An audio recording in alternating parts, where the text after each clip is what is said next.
Glamour ప్రపంచంలో ఆకర్షణలకు లొంగితే career ఖతం అయినట్టే.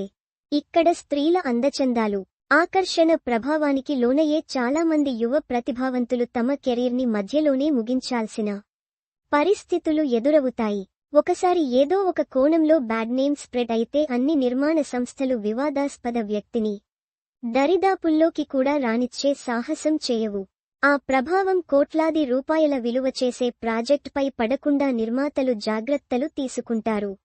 అందుకే వివాదాస్పదులు కెరీర్ ఎప్పుడూ గాల్లో దీపంలాంటిది.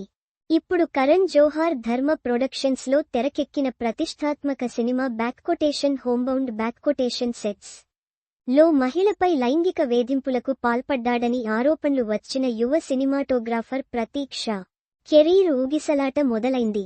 అనుచిత ప్రవర్తన, లైంగిక దుష్ప్రవర్తన ఆరోపణలు ఎదుర్కొన్న తర్వాత చిత్ర పరిశ్రమ అతడిని నిర్దయగా దూరం పెట్టడం ప్రారంభించిందని బాలీవుడ్ మీడియా కథనాలు వెలువరించింది.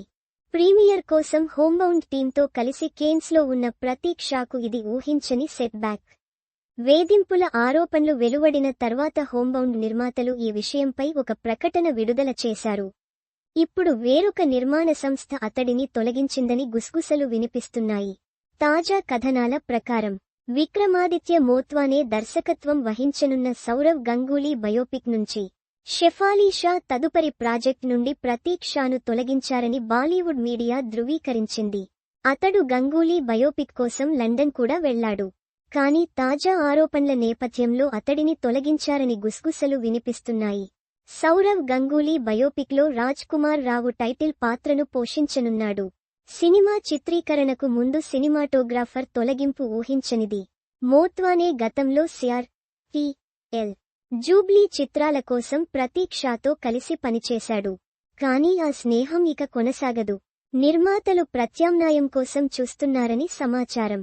అయితే సినిమాల నుంచి అతడిని తొలగించే ముందు ఆరోపణలపై దర్యాప్తు చేయడానికి అంతర్గత ఫిర్యాదుల కమిటీ ఐసీసీ ఏర్పాటు చేశారని తెలుస్తోంది. ప్రతీక్ షాపై ఆరోపణలు ఇప్పుడే ప్రారంభం కాదు.